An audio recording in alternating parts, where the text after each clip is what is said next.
Happy Friday, folks. Senior Editor Mackenzie DeLulo here, and welcome back to the Texan's weekly Roundup podcast. This week, the team discusses an additional 9,800 babies born in Texas as a result of the state's laws against abortion. The state's ERCOT grid setting a new energy demand record amid its first test this year in the Texas heat. Paxton's attorney saying that he will not testify in his upcoming impeachment trial. The U.S. Supreme Court ruling that a web designer can refuse to make a website for a same-sex wedding. A federal judge in Texas vacating a Biden administration rule against ghost gun kits. Ken Paxton's associate Nate Paul being tried on fraud charges prior to Paxton's impeachment trial. The U.S. Supreme Court overturning affirmative action in higher education admissions as unconstitutional. Colin Allred branding himself as a moderate in his campaign against Senator Ted Cruz. Competing West Texas proposals for recapturing oil and gas taxes failing in the Texas Senate. The Texas Supreme Court passing on deciding the constitutionality of the governor's emergency powers. Federal border officials cutting barbed wire to allow illegal immigrants to cross and escape from the heat.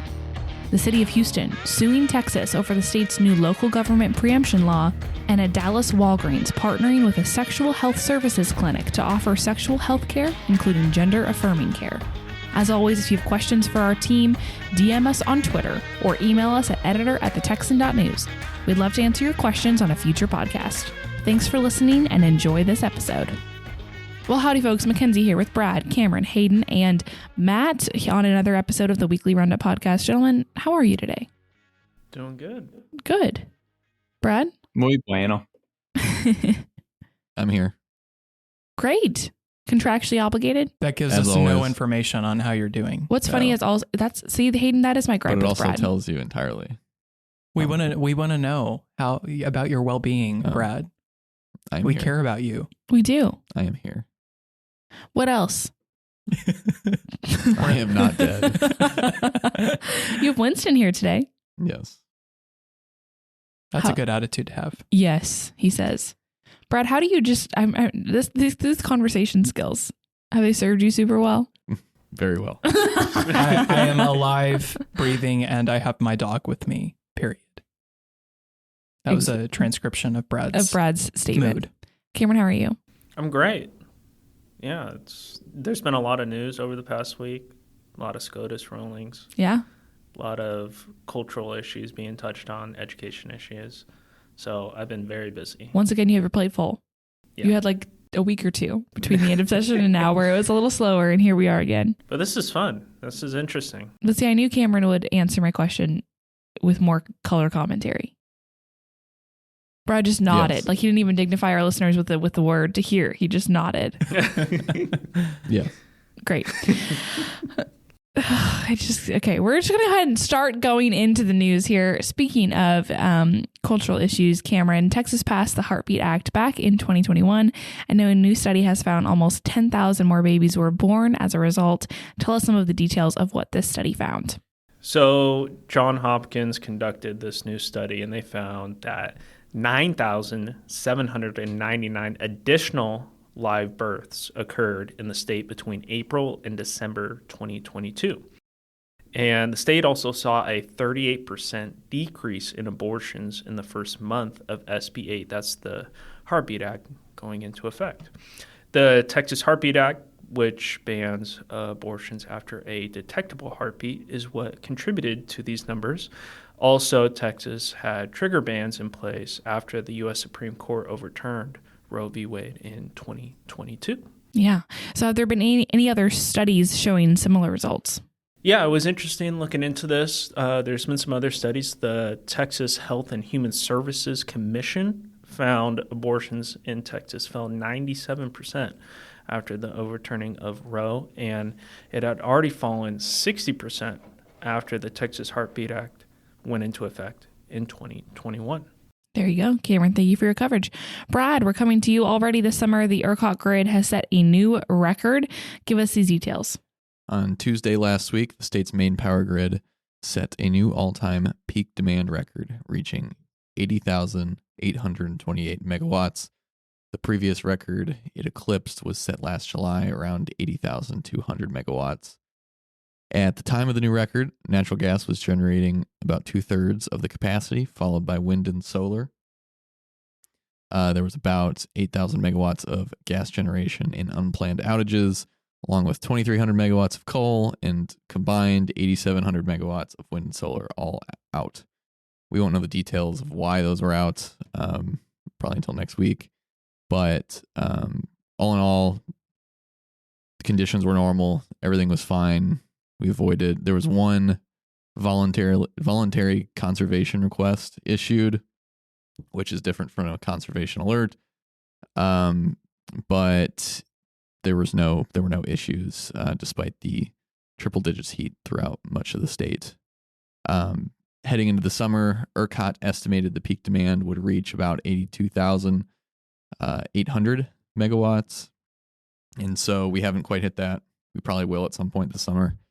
But the question is, how much further do we go above that? And then, of course, the biggest reason for this higher demand is population growth. Texas adds about 300,000 people every year. On top of that, include all the businesses coming to Texas. That just means more electricity demand. And so we're going to continue. As long as this population growth continues, we're going to continue to see growth in the amount of demand for electricity on the ERCOT grid, which requires a commensurate increase in supply. And so we've talked at length about all those issues, especially in the legislature. But this is where the rubber really meets the road on this issue. Can they supply power throughout all of the summer and all of the winter? Whenever we get these, points of tension, points of high grid stress, we'll see how it goes. But we expect a pretty hot summer. Brad, I have a personal question for you. Okay. Having come from Ohio, how hot, and I know in previous summers you talked a lot about how hot Texas is in the summer. Have you become more acclimated to the heat? I think I've become more acclimated to just being sweaty all the time. So not so much the heat, just the state of being. Yes.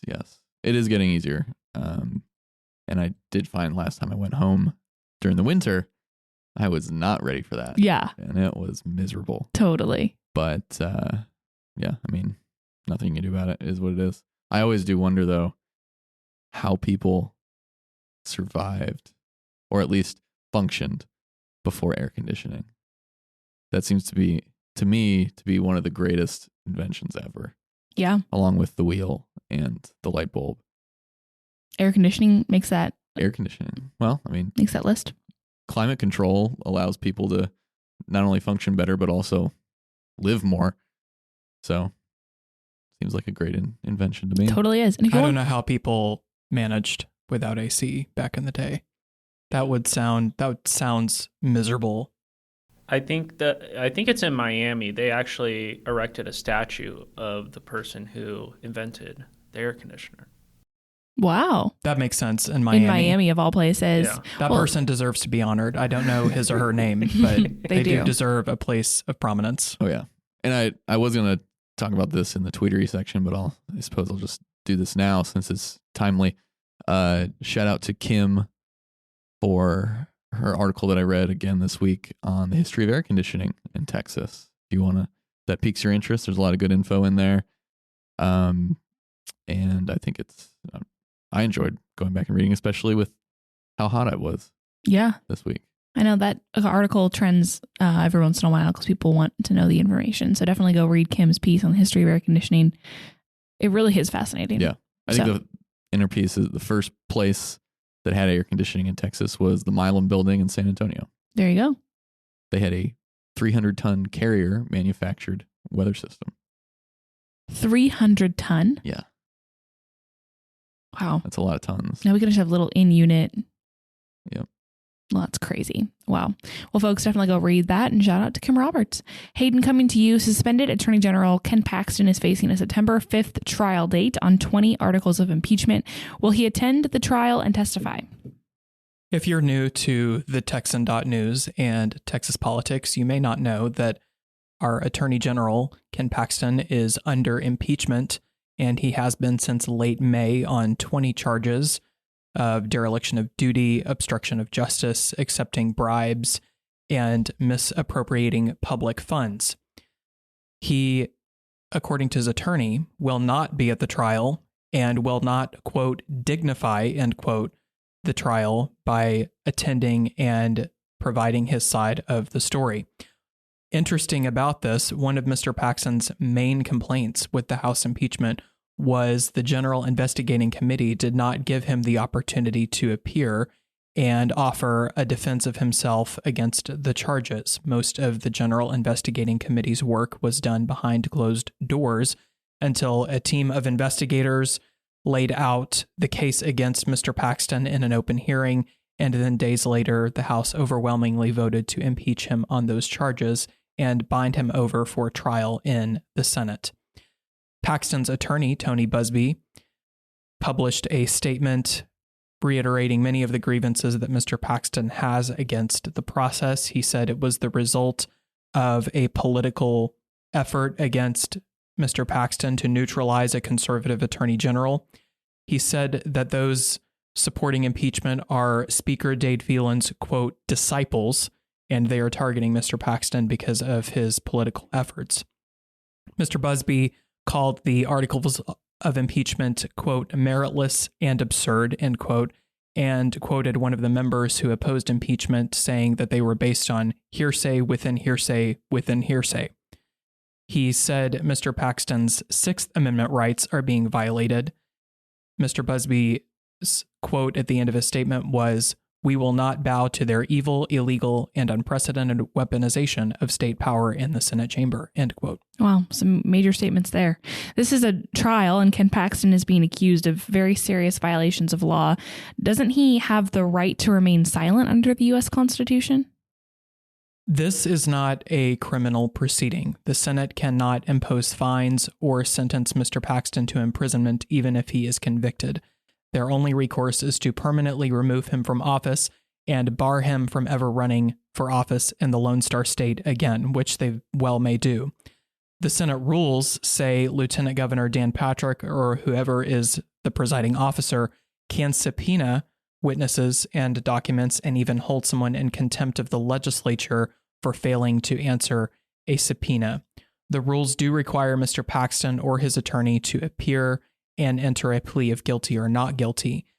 The rules do contemplate that Mr. Paxton might choose not to do this, though, and say that if he does not show up or his attorney does not show up to enter a plea, that he is presumed to have pleaded not guilty for the purposes of the impeachment trial. The Sixth Amendment problem here is the first four words of the Sixth Amendment are in all criminal prosecutions, and this is not a criminal prosecution. So Mr. Busby's argument that Mr. Paxton's Sixth Amendment rights are being violated here is certainly debatable. And while Mr. Busby and the rest of Mr. Paxton's legal team will undoubtedly fight any effort to force Mr. Paxton to testify, it is unclear whether this Sixth Amendment argument will stick or what consequences the suspended attorney general could face if he does not show up at his trial. Absolutely. Matt, I know you have something to add to the conversation. Just a random fun fact or fun question, I guess, since I don't know the answer to it. But Hayden mentioned that the legislators' impeachment power, their only recourse is removing someone from office and banning them from holding office in the state in the future. I wonder if that applies to federal offices in the state or if it's only state offices. Yeah, I mean, that would be an interesting jurisdiction question. And my initial thought would be that would be all decided on the federal level, as they are elected to federal office. But that would be a good, an interesting question to look into. I don't know. It doesn't seem like the legislature's authority would extend to barring someone from running for Congress or U.S. Senate or some other federal office, because the Texas Constitution can't govern what happens in federal elections. But that is one of those things that might have to be litigated if and when it happens. Yeah, absolutely. Good question, Matt. Awesome. Well, Hayden, thank you for your coverage. Cameron, we're coming back to you.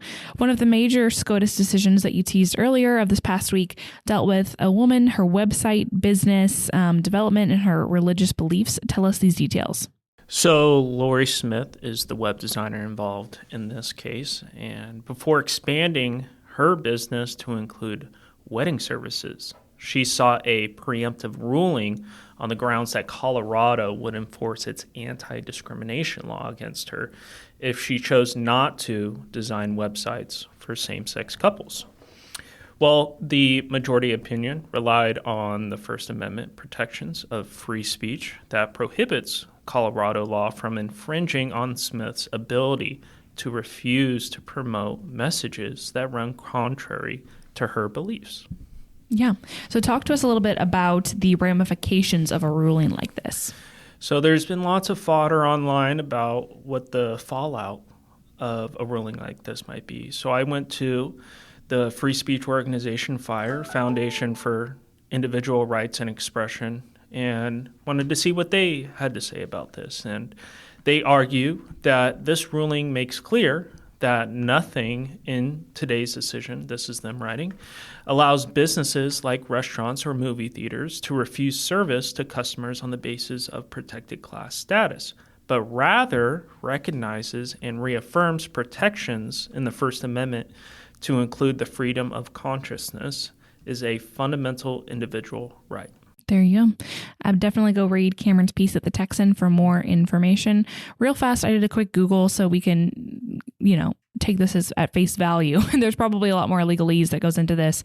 A federal officer removed from office, the Constitution gives Congress the power to impeach federal officials. An official can be impeached for treason, bribery, and other high crimes and misdemeanors. Very familiar language there. The House of Representatives brings articles, charges of impeachment against an official. And then the Texas legislature, it's the governor, lieutenant governor, attorney general, commissioners of the general land office, comptroller, judges of the Supreme Court, Court of Appeals, and the district courts. So all state level officials. There you go. Well, and I think Matt's question too was, could the legislature ban Ken Paxton from running for federal office in the future? Mm-hmm. Obviously, they can't impeach My question on that arises because you generally have to file to run for office with some kind of state official. Oh yes, like if you're running in the Republican ticket, you file with the Republican Party. Mm-hmm. Yeah. Do you file with the Republican Party when running for Congress, or is that something that happens with the Secretary of State? Do you know? I think both. If you file for a congressional seat, you file with a state party chair, which they're kind of quasi-state officials. And then if you want to run as like an independent or write-in, you file directly with the Texas Secretary of State. Well, there you go. Okay, we'll continue to poke around a little bit there. Thank you, gentlemen. Matt, we're coming to you. What's the weather like in West Texas today? Is it hot there like it's hot here? I bet it's hotter there. It's about 85. 85. Are you serious? Mm-hmm. Huh. That sounds nice. Okay, well, let's go ahead and jump into your story here. The Biden administration has seen defeat in several cases arising out of Texas-based federal courts when it comes to the White House's gun control measures. This latest ruling struck down a new rule attempting to regulate ghost guns. Give us the details. Well, several Texas residents represented by the Firearm Policy Coalition saw victory this past week in the Northern Federal District Court of Texas, with Judge Reed O'Connor ruling in their favor to their challenge of a Biden administration rule that defined home-built firearm kits as regular firearms regulated by the Gun Control Act of 1968, or the existing federal statutes. Under federal law, new firearms must be bought and sold through federally licensed dealers. So think of going to the gun store and filling out that, I think, what they call a yellow sheet, and doing a background check, and et cetera, et cetera. A long-standing loophole to this has been the selling of firearm kits that have uncompleted parts, such as a frame or receiver that still needs to be machined before it can actually be operable. The problem, Judge O'Connor found, was the precise language of the federal law didn't give the White House the wiggle room, so to speak, to expand the definition of these partially manufactured firearms parts to meet the definition of regulated finished parts. For now, the judge's order is vacating the rule as it stands. And until the Department of Justice decides whether to appeal to the Fifth Circuit, that will continue. The rule will continue to be vacated. Notably, the Department of Justice, the ATF, or the Biden administration have not weighed in on the rule. The ATF's webpage regarding the rule and its active enforcement are still up. So, as I've reported on in previous cases where the federal government lost in one of these cases, we found that the ATF was still enforcing the rule even after losing in federal court. So, readers and listeners, beware. This ruling joins a host of other firearms-related rulings arising out of Texas, including challenges to the bump stock ban, which is the one that I was just talking about, the pistol brace ban, and one case in particular has made its way all the way to the U.S. Supreme Court, which will determine whether or not a federal law that bans those who have been convicted of violent domestic abuse crimes may permanently have their right to a firearm be taken away. And we'll continue to keep an eye on these Second Amendment and firearm-related cases as new ones arise and the existing ones make their way through the federal judiciary. Absolutely. Thank you, Matthew. Hayden, more Paxton stuff here. Surprise, surprise. One of the characters in the Paxton impeachment is a real estate broker facing criminal charges of his own. Tell us about Nate Paul. Nate Paul is a wealthy businessman who has been taken into custody and charged and pleaded not guilty to a series of federal loan fraud charges that could land him in prison for a very, very long time. Prosecutors say Paul exaggerated his assets, including by saying that he had millions of dollars in accounts that had only a few $1,000s in them. He pleaded not guilty and faces sentences of 30 years in prison on each of the 8 counts. That could easily add up to a life sentence. He was indicted in June and now has a trial date set for August 14. To clarify Paul's connection to Mr. Paxton, this was a campaign donor of Paxton's. He donated $25,000 to Paxton's re-election bid in 2018. He is named in many of the articles of impeachment against Paxton, accused of offering bribes to the suspended Attorney General in exchange for favorable treatment by the Office of the Attorney General in litigation he was facing by a nonprofit foundation. Not all of the articles of impeachment against Mr. Paxton concern Mr. Paul, but many of them do. And these loan fraud charges Paul is facing are not directly related to Paxton's case. So Paxton is not implicated in any of the charges against Paul that are due for trial August 14th. However, Paul and Paxton are connected in that the impeachment trial in September will be about the relationship between those two men and whether it was a corrupt relationship. So this, looking forward to the impeachment trial, I mean, one, this is interesting that it's happening almost exactly a month before or I guess 3 weeks, I can't do math, before the Attorney General Paxton, or actually now former Attorney General Ken Paxton's impeachment trial. So what could this mean for the impeachment itself? I hesitate to say that this is a brief window for a federal prosecution, even though it certainly seems that way. I don't know how common it is for cases to go to trial this quickly, but if it does go to trial on August 14, it will be a total of 2 months and 8 days between indictment and trial, which seems quick for a federal prosecution. And this August 14 trial date just happens to be a few weeks before the impeachment trial. I have a hard time accepting that is just a coincidence. It does seem strategic. I don't have any confirmation that it is, but it would not bode well for Mr. Paxton that the but that this connection he has to Mr. Paul, if Mr. Paul is a convicted felon, that doesn't bode well for Paxton at his trial, because then you have even more opportunity for House managers to say, look at this individual He's that been he was associated convicted. with. Like, we have these other things that we can look Right. back on. Whereas if they're just in a trial, the attorneys defending Paxton, if nothing had happened, could say nothing's happened. We don't have a trial. We have to wait and let, justice run its course. And if we have a result before then, that's in any way a negative move for the attorney general. And that could mean that they have more or less to fall back on. And again, I'm not saying the charges against Paul implicate Paxton in any way, because they don't.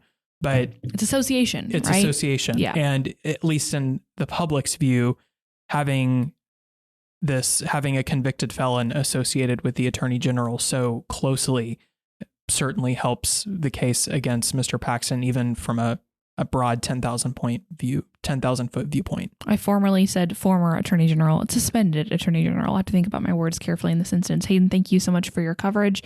Cameron, coming back to you, let's talk about SCOTUS again. Another big decision was they struck down race-based affirmative action admission policies. Tell us those details. Yeah, so the majority cited race-based admissions violated the 14th Amendment's Equal Protection Clause. And in Robert's opinion, he wrote that Harvard University and the University of North Carolina's admission programs lacked sufficiently focused and measurable objectives, in that they use race-based admissions practices in a negative manner. A negative manner. So what have been some of the reactions to this ruling? So immediately upon the SCOTUS ruling, Harvard released a statement saying that it will continue to reaffirm its principles of creating a student body of many backgrounds, perspectives, and lived experiences. So based on that, it seems as though they're going to be moving to more of an essay-style admissions policy. Many Republicans, including former President Donald Trump, took to social media to celebrate the ruling. He called it a great day for America. Ted Cruz said it was a tremendous victory for those who have suffered from explicit racial discrimination. Also, President Joe Biden took the podium to proclaim his disagreement with the SCOTUS ruling, and he stated that discrimination still exists in America. There you go. Cameron, thank you so much. Brad, coming to you. You wrote a piece this week about Representative Colin Allred, Congressman Allred, early in his challenge to Senator Ted Cruz. What did he say? Allred is doing the media rounds right now and appeared on 2 podcasts last week. Chuck Todd, who runs the show Meet the Press, his podcast, and then Pod Save America, which is a progressive podcast run by former Obama administration officials. And during those, he kind of ironically hit Cruz for doing podcasts too often. Did that on a podcast. Welcome to campaigns. Yeah, right. But closest weapon to hand always. But that was just a kind of an aside. The main theme during these appearances was that Allred positioned himself as a relative moderate, voicing opposition to his party's posture on issues like energy and the border. He said he thinks that proposals like the Green New Deal, even though he didn't name that specifically, but proposals like that are unreasonable in their timeline specifically. He also said that the national Democratic apparatus has kind of ignored the border situation and how serious it can be, especially on the communities down there. And in talking about that, he also criticized the Republicans on their policies on these things as well. But another big theme Allred made in both these appearances was repeating over and over that Cruz was too, quote, extreme for Texas. And it's clear that's the label he's trying to stick onto his opponent. He said, quote, I think this is on Chuck Todd's, I come from a background that focuses on pragmatism. The best way you help folks is by actually being able to deliver on making their lives better. Ted Cruz is the extremist, and everybody knows that. I don't think I'm stepping out of line and saying that at all. A Cruz spokesperson responded saying, quote, Colin Allred advocates for biological men to compete in women's sports, for abolishing the Second Amendment, and voted for an anti-police bill that could restrict funding for local police departments. Ted Cruz fights for Texas jobs, a secure border, the oil and gas industry, and believes that men are men and women are women. Enough said. I think that's a pretty good summary of how the messaging in this race is going to go. Both sides are going to try and label their opposition as the extreme part of their respective party, and it's shaping up to be it won't be the headliner. That will be the presidential race, but it's shaping up to be a pretty I would say vitriolic campaign and forceful, I think. But a recent poll showed Cruz with a 5-point lead over Allred. We'll see how that shakes out down the road. And we also might get another challenger or two in the Democratic primary. State Senator Roland Gutierrez has been rumored to be considering a bid. He has not jumped in yet. No telling if he will or not, but that would make the Democratic primary kind of a two-horse race for the right to face off with Cruz in the general. And regardless, both candidates, or Allred right now, they're hoping to build on how close Beto O'Rourke got in 2018, 6 years ago. It's a different cycle. You don't have a Republican incumbent as president. You don't have Donald Trump as president, although he may be on the ballot. So it'll be very interesting to follow, and no telling how it's going to shake out. And this, Cruz's extreme messaging is very familiar. When Beto did run against the senator back in 2018, this is a very similar route that was taken. Maybe not so much calling Cruz extreme ad nauseum, but it was a lot of we can unite as Texans, find some middle ground and work together on issues. And I think that is typically just what we've seen in messaging from people who have challenged Cruz on the Democratic side. Yeah. And I list more of Allred's comments in these two interviews, including views on guns and all this stuff. So check it out if that interests you. But there'll be a lot more to come in this race. Oh my gosh, no kidding. Buckle up, folks. Okay, Matt, we're coming back to you. Midland and Odessa have a historic football and business rivalry, and lately it seems a legislative one, causing dueling proposals to secure more funding for the region to fail. Give us these details on your very juicy story. Well, a long-standing complaint from energy-producing counties in West Texas is that while they produce a significant portion of the state's budget revenue stemming from oil and gas severance taxes, but the wear and tear that they see on infrastructure, on governmental services, et cetera, due to the energy boom, causes increased costs that need some extra financial attention from the state. So enter State Representative Tom Craddock, a longtime Midland Republican, who came up with the idea about 3 sessions ago to what he described as protect the golden goose, so to speak, and filed legislation that he called the Grow Texas Act.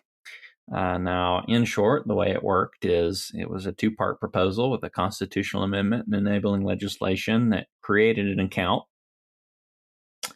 that took a little bit of the severance taxes that are generated from these counties that are experiencing this increased wear and tear and set it aside so that it can be used to help pay for roadway, law enforcement, healthcare, et cetera, kind of covering the bases.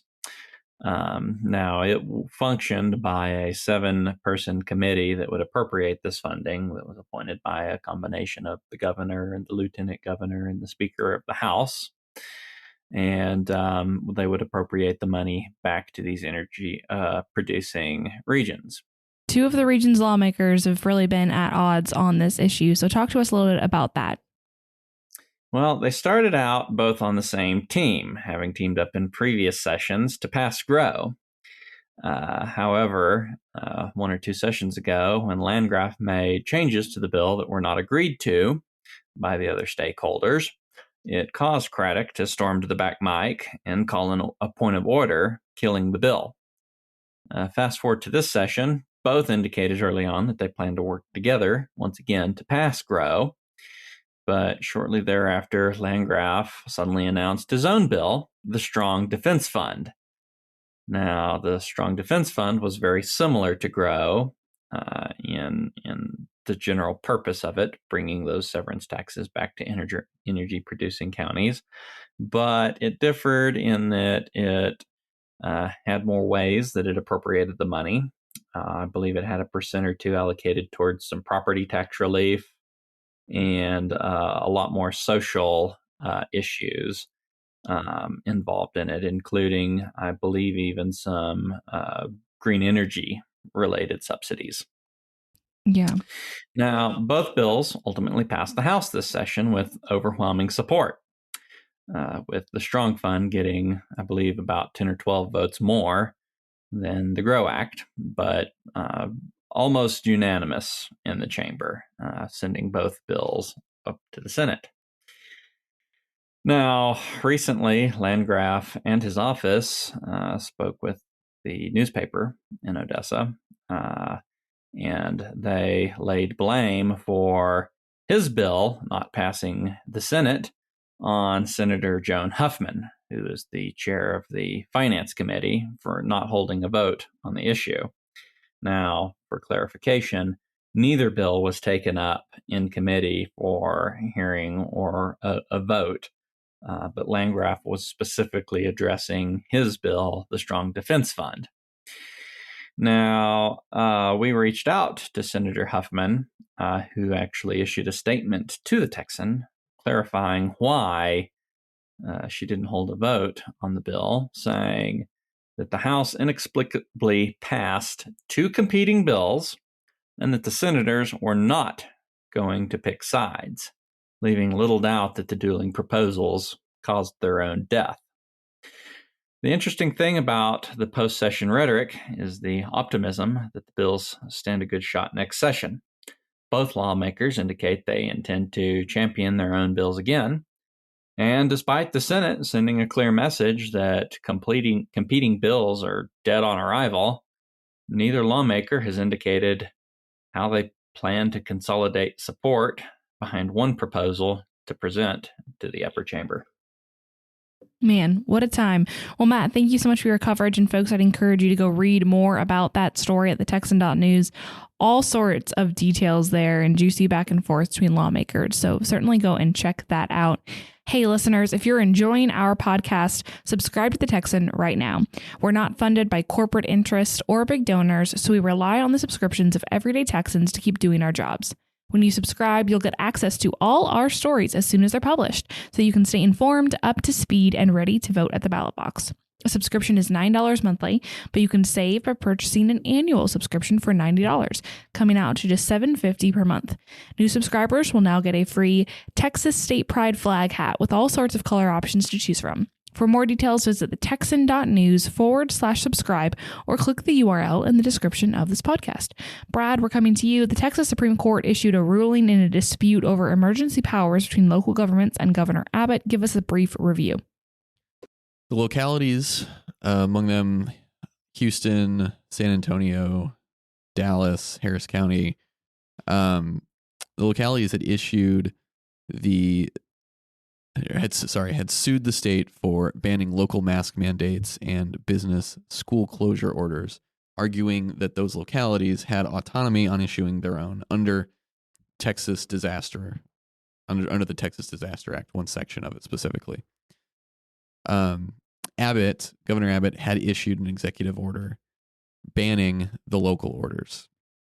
And so that's what prompted this lawsuit. The court ended up ruling, I think it was Friday last week, that the governor could restrict local orders, siding with him over the localities. Yeah, I think it was Friday. Lots of Supreme Court rulings, both state and federally, happened on Friday. So what wasn't addressed in the ruling? So the court again punted on the question of how far the governor's disaster powers extend. Now, the question in front of it in this case was competing authorities in the state and local. So that was the question they were analyzing. But the broader question here is, does the governor have carte blanche authority to suspend laws, namely when a state of disaster is called? Obviously, that happened in 2020. He issued his own closure orders, movement restrictions, and his own mask mandate. Now, the court gestured at this question in its ruling, saying it may very well be, as a matter of statutory interpretation, that the section of the Texas Disaster Act should not be read to give the governor unfettered authority to impose conditions on the movement of persons or the occupancy of premises on a statewide scale for an open-ended duration. We need not decide that question, however, because that was not the question in front of it there. But this is beginning to be a pattern.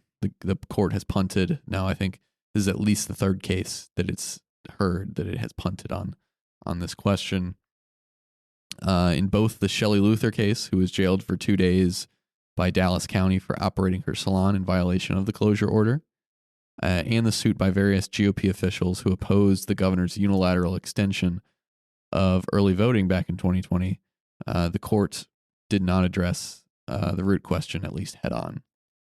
Does the governor have the authority to suspend laws? Well, the Texas Constitution specifically grants that to the legislature. That's the suspension clause of the Constitution.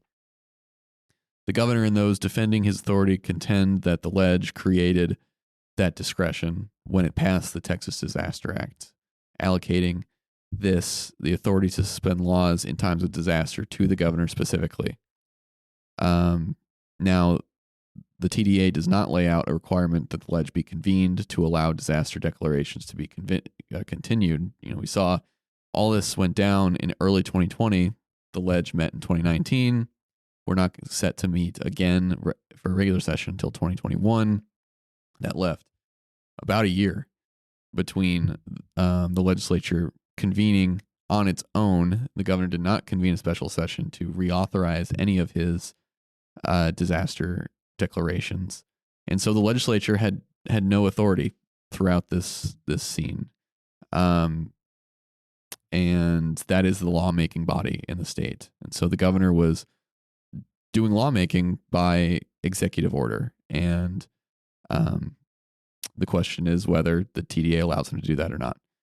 Those opposed to the governor's position contend that the TDA itself is unconstitutional. Actually, some of these plaintiffs' localities in this suit brought that up and raised that question. It just was not something the court decided to address. Despite that vague reference that I read off, along with another one in there, the court has avoided this question, and it remains so. Something that is quite interesting, and it's becoming, like I said, a pattern. But also the legislature itself has not really asserted itself on this question. Absolutely. So it's had 2 sessions now to address the issue in some way, shape, or form, or at least issue some sort of prevailing piece of legislation that would address it and maybe give us a little insight into the legislature's thoughts. But we haven't really seen much at all. There you go, Brad. Thank you. Hayden, let's talk about the border here. Is it true that U.S. border agents cut barbed wire to allow illegal immigrants to cross? One of Fox News Digital's main border reporters is Bill Malusian, and he tweeted a video of border guards apparently cutting barbed wire in order to allow illegal immigrants to cross through private property and be checked in by CBP agents. The agency did respond to Fox News' request for comment, so they confirmed that this was the case. The private property had barbed wire placed by the state of Texas as part of its efforts to combat illegal immigration and prevent people from swimming or otherwise getting across the Rio Grande and then trespassing on private property. The barbed wire or razor wire was also part of the Facilities Commission's project to construct the border wall funded by the state of Texas. So another clash between federal agents and the state's efforts to secure the border. Tell us what the feds had to say, if anything, about this. As I mentioned, Customs and Border Protection responded when Fox News Digital asked them for more or less an explanation of how this took place and why it took place.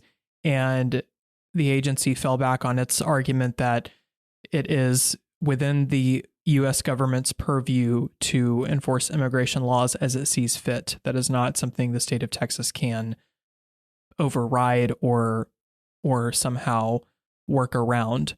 The agency said, quote, the individuals had already crossed into, excuse me, I'm going to start that quote over.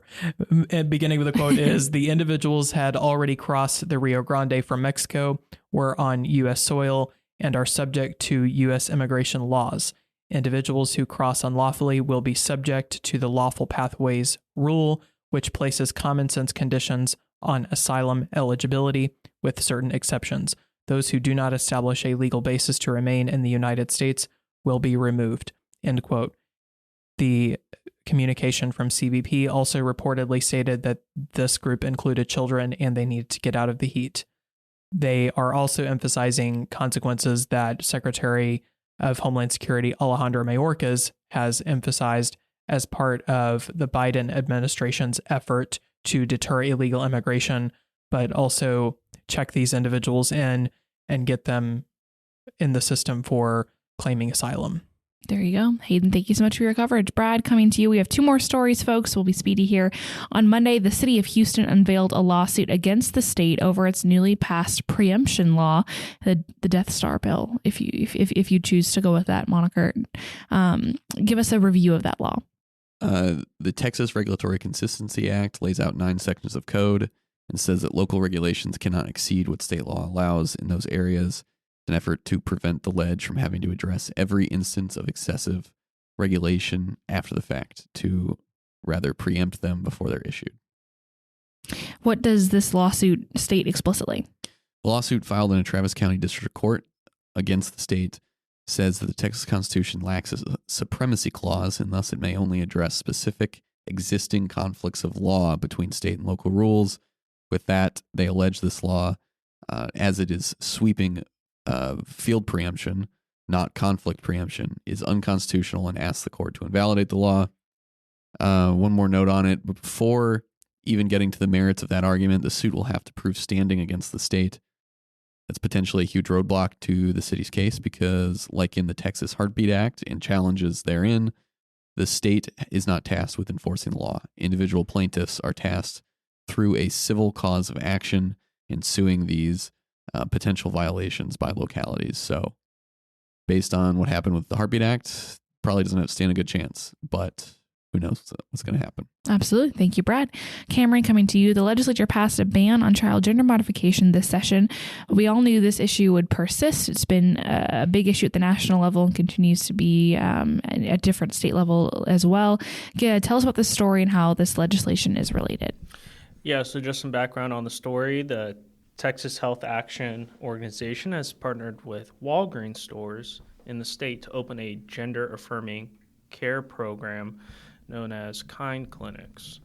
One of these clinics opened in a Dallas Walgreens where they offer gender-affirming care to any patient 16 years or older. And I got that from the Walgreens website advertising this Kind Clinic.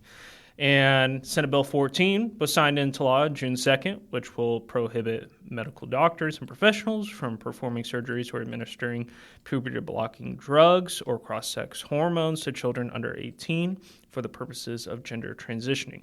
And Texas Health Action responded to this law by saying that they would be providing more information for patients under 18 in the future.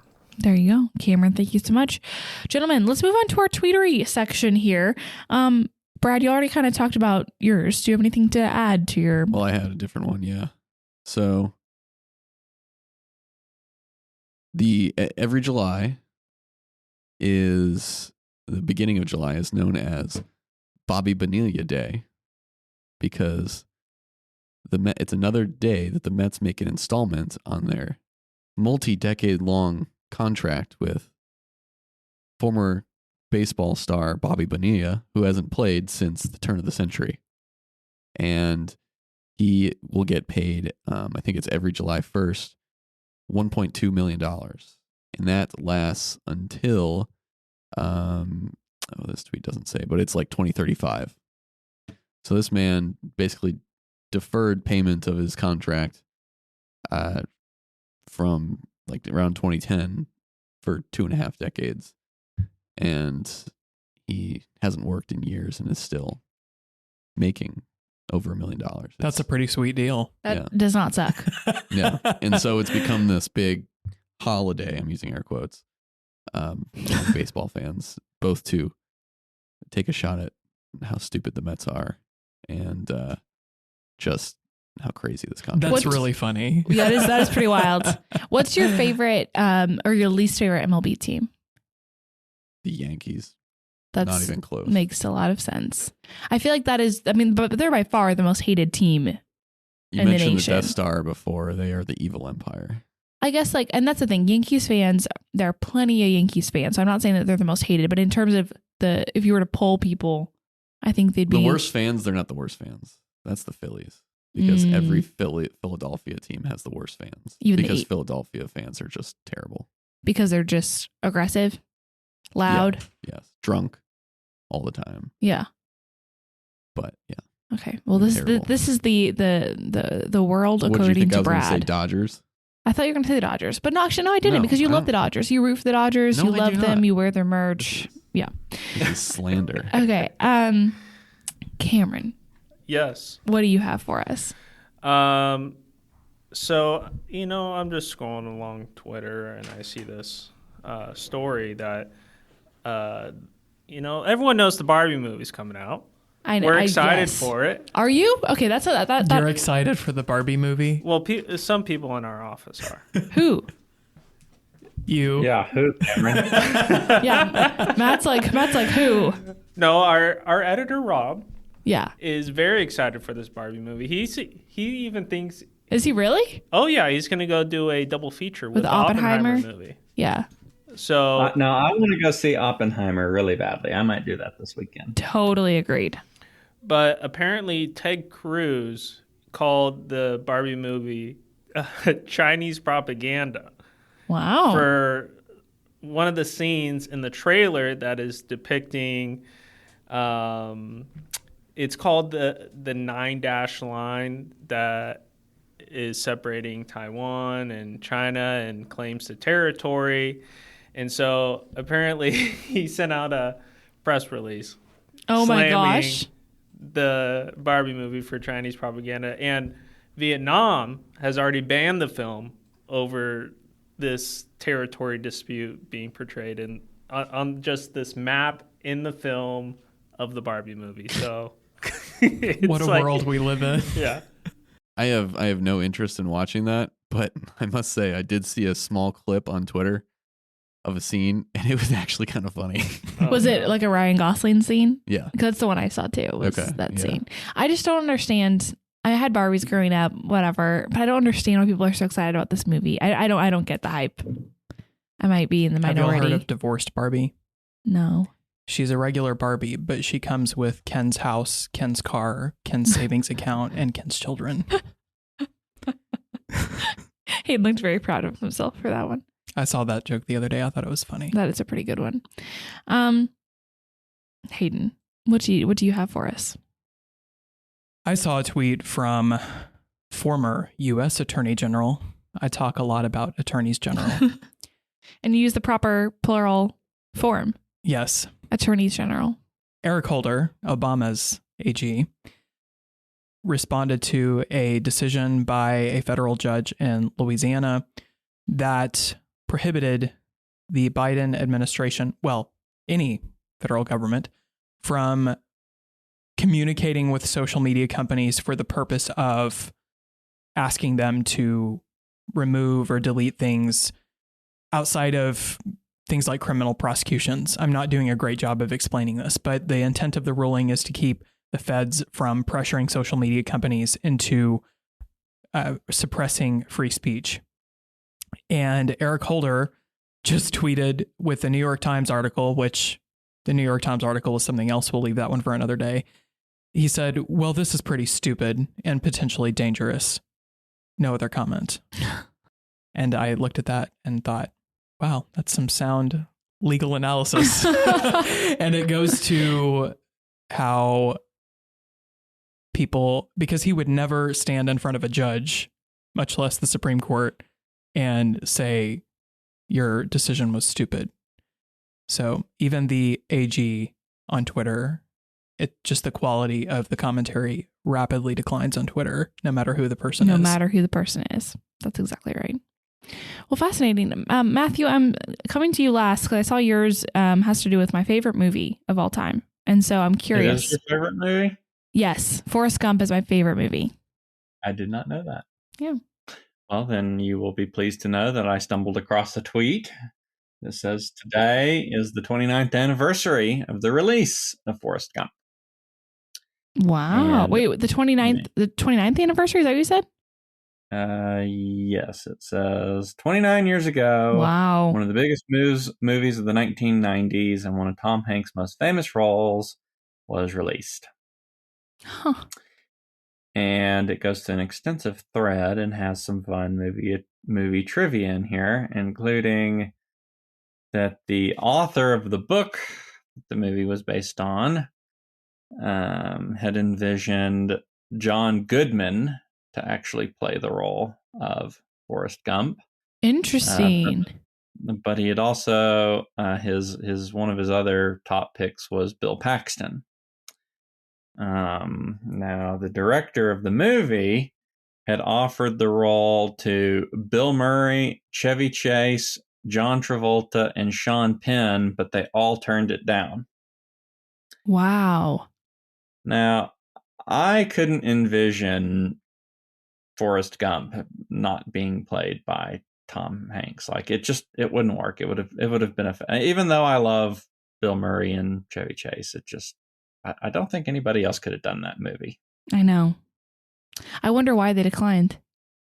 I don't know, but they did add on to the trivia here that John Travolta later said it was a huge regret that he didn't take it. I am glad that he didn't. Yeah. It's like John Travolta of those options seems like the least likely to succeed in that role. I could potentially see Bill Murray pulling it off. Yeah, I agree. But Tom Hanks would just be. It just wouldn't be the same without Tom. And Tom Hanks is like one of my favorite actors, directors ever. Just if it's Tom Hanks, it's probably a good movie. Agreed. In the novel, Forrest was 6'6" and 240, and the author had imagined John Goodman as playing the movie version. That's really interesting. Just terrible. That's so interesting. Wow. Yeah. Well, Matt, that was some really good movie trivia. That made me very happy. Yeah. It looks like they also offered the role of Jenny to Jodie Foster, Nicole Kidman, and Demi Moore, but they all turned it down. Wow. Wow. It was such a good movie. I remember my family and I we were road tripping to some national parks a couple summers ago, and we went to the road where Forrest Gump stops his back and forth running across the U.S. Like marathon of marathons. Yeah. And, there's that huge rock formation in the background. It's the stretch of highway in the middle of, I think it's Utah. Monument Valley, I think. Yeah, I think it is Monument Valley. And there's like a sign on the side of the road where it says like, this is the Forrest Gump scene. And so we took turns like running up and down the highway. Of course, also it was not blocked off for any filming. And so there are, semis and trucks and families and station wagons all driving up and down the road. But regardless, it was so fun. And we have photos of us running up and down. And in Savannah, the famous bench where he sits and the feather drops and the life is like a box of chocolates, that whole thing. Yeah. I've been there as well, which is really cool. So definitely Forrest Gump fan over here. There's some more fun movie trivia. Joe Pesci was offered the role of Lieutenant Dan before Gary Sinise. Interesting. Yeah. Wow. Which, once again, great actor, but it just wouldn't have been the same. And then they offered Ice Cube and Dave Chappelle the opportunity to play Bubba. Really? Imagine if Dave Chappelle had been in Forrest Gump. Oh my gosh! Now that would have probably been interesting. It could have been a completely different movie. Yeah. If Bill Murray was Dave Chappelle and Dave Chappelle. And Joe Pesci. It would have been just an outright comedy. Yeah, I just can't imagine it would have had the same tone. Yeah. Man. It would have been interesting. Yeah, no kidding. Well, that was a really good one, Matt. That's almost as good as orcas. You have an orca story for us? Well, I did have a couple of videos I was going to share, and then I forgot to bookmark them. Yeah, but they were talking about, well, I can give you an orca fact before we go. Orca fact. Okay, so brains, people's brains, animals' brains. Some mark of intelligence is how folded a brain is. So like we have a ton, like that's why our brains are very folded. They have a lot of intricate, I don't know. It almost looks like designs, right, in our Folded brains. like a taco? Absolutely not. And so Taco brain. a taco brain, can you imagine? I'm just not dignifying bread. What do you mean like folded? Like, you know how brains, they're crinkled. They have a lot of folds in them. Have you ever seen a dolphin brain? I don't know that I have. I'll look it up. But that's what I mean. I think Like, folded's the wrong word for that, but okay, well, that's what this scientist was saying. So take it up with him. I will. This is a marine biologist. Okay. He's talking about the folds of a brain. Oh, dolphin brains are huge and they look very similar to humans. Wow, this is pretty wild. And that's similar to orcas, is what this scientist was talking about, is if you have a brain that visually resembles, like this is very basic information so people like me can understand it, right? I'm sure this is far more complicated than I'm explaining it to be right now. But if you have if it visually looks similar to a human brain where there are folds, crinkles, whatever word you want to use to describe it, it usually means that there's levels of self-awareness, critical thinking. Like it just means that there's more, I don't know, going on. And orcas have that. And so there are even pods of orcas where they'll emit sounds and they think it's them having like names for each other, which is a pretty wild thing to think about. Because like I've talked about before on the podcast, there are transitory orcas and there are resident orcas. So orcas who just live in pods in one area, and transitory are like they'll go up and down the coast of an entire continent and just travel all year long. The resident orcas have these sounds that they'll emit where scientists think they're calling each other by names. That's fascinating. Yeah. That's my fact of the day. Thank you. Thank you for asking. Well, you did it. Oh, you did. After I mentioned orcas, you did. Yeah. Thank you. I was excited to share that fact. Oh, he took a deep breath. I thought he had something to say. God's creation is wonderful if whales can name one another. Yeah. And it's not like Bob. It's like I was going to emit an orca sound and I stopped myself. You were on the verge. You were on the precipice of making an orca sound. I honestly wish you had, because that would have been a nice finish to this podcast. But we've also tried to get Brad to do his Smeagol voice on the podcast, and he never has. He won't do it. Yeah, he won't do it. Probably because we would create a clip of it and use it in Slack all the time. All the time. It's true. And possibly other places. Yeah, like Twitter. His worst fear. His worst fear. He's completely ignoring us right now. Okay, folks. Well, thank you for listening, and we will catch you next week. Thank you to everyone for listening. If you enjoy our show, rate and review us on Apple Podcasts, Spotify, or wherever you listen to podcasts. And if you want more of our stories, subscribe to The Texan at thetexan.news. Follow us on social media for the latest in Texas politics, and send any questions for our team to our mailbag by DMing us on Twitter or shooting an email to editor@thetexan.news. We are funded entirely by readers and listeners like you, so thank you again for your support. Tune in next week for another episode of our weekly roundup. God bless you, and God bless Texas.